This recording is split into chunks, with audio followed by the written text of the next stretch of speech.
this ain't your daddy's MMA no more, okay? These cats have freaking evolved, and you actually need to be good at all the martial arts. Relying on one art won't get you very far in the MMA world today. Today, we are going to be talking about when Jiu Jitsu fails. Ryan Hall versus Ilia Topuria. Let's get into it. As Joe Rogan would say, both of these guys are freaking savages. Ryan Hall made his name in the grappling world by placing third at the ADCCs. He later had success in the MMA world by going on the Ultimate Fighter show and utilizing unorthodox kicks to get into his jiu-jitsu game and use the weird Imanari rolls and then submit his opponents.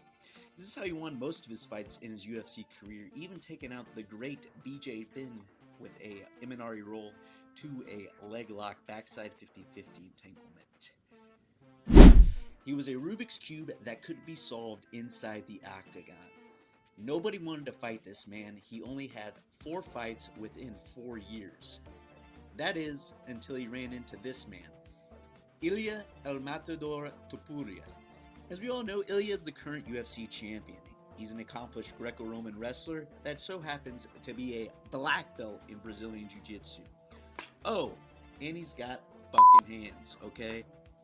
We're gonna take a look at when these two squared off inside the octagon, okay? This was Ilia's 3rd fight in the UFC. No one wanted the bout with Ryan Hall due to his pencil neck nature and unorthodox roly-poly style, and they also didn't want to take the chance of a broken ACL or torn ligaments in the knee that could absolutely shatter one's career in the MMA world. That is, until Ilia Topuria showed up, aka El Matador, and he said, hold up, hold my wine, let me show this pencil neck a thing or two about MMA. And this would be the El Matador's toughest challenge yet inside the octagon. This would also be the biggest stage he has ever been on, given that it's UFC 264, Poirier versus McGregor 3. The opening round starts. Ilia stalks forward. Hall retreats to the fence and circles. Ilia is cautious and reads Hall's unorthodox movements and does not rush in. Hall circles left and right, faking Imanari rolls and odd kicks. About a minute 10 into the bout, Hall does his first roll. Misses. He lies upon his back. Ilia does not engage. A minute 30, Hall attempts another roll. No setup. Again, misses. 2 minutes in, another roll. No setup. Another miss. Almost immediately after, he tries another roll and misses. The rolls are coming more frequently, more recklessly. Ryan is starting to panic. He's trying to do anything to get Ilia to engage on the ground. Ilia does not oblige. The fight can only go to the ground if Ryan puts him there. 2:30, another swing, another miss. Ryan slothfully stands back up. Ilia utilizes this slow stand-up to pounce upon him and land the first significant strikes of the bout. Ryan retreats, possibly dazed. Ilia is finding his timing. Ryan has shown his trump card way too much. 5 times to be exact. Fool me once, shame on you. Fool me twice, shame on me, as the old President Bush would say. Hall goes for his slowest roll attempt yet. Ilia catches him on the way down with a stunning right hand. 3:30, another roll. 3:40, another roll. 3:50, how about another one?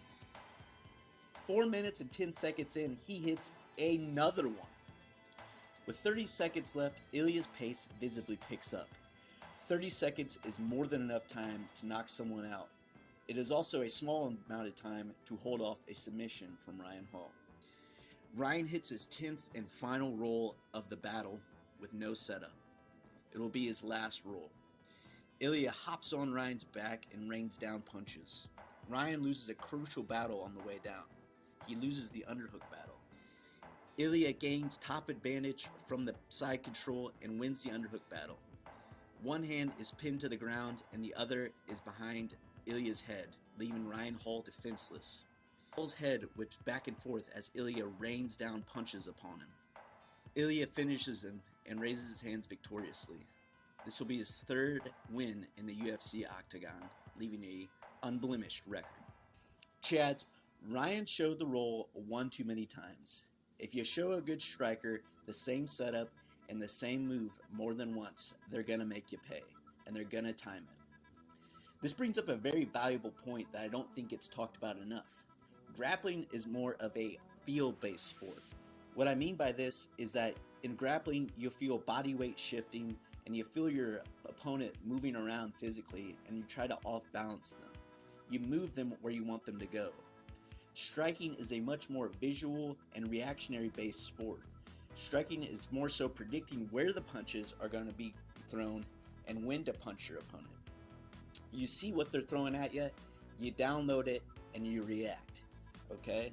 Grappling, you kind of just go for something, doesn't work, move on to the next. It's systematic, like John Danaher would say.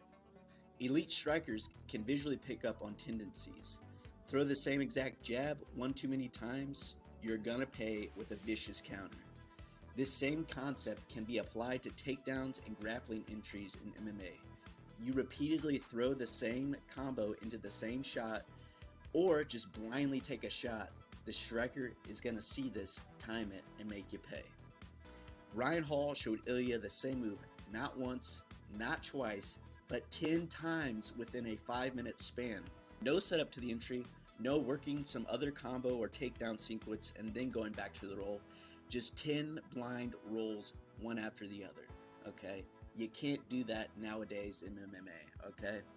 Gone are the days where the pencil necks can rule with closed guard submissions from bottom and no striking on the feet or no takedown setups on the feet. Chads, these days in MMA, you gotta have some good striking and you gotta have some takedowns if you're a grappler, okay? You gotta take a Chad down and you gotta get the ground, fight to the ground. And the only way to do that is through wrestling, okay?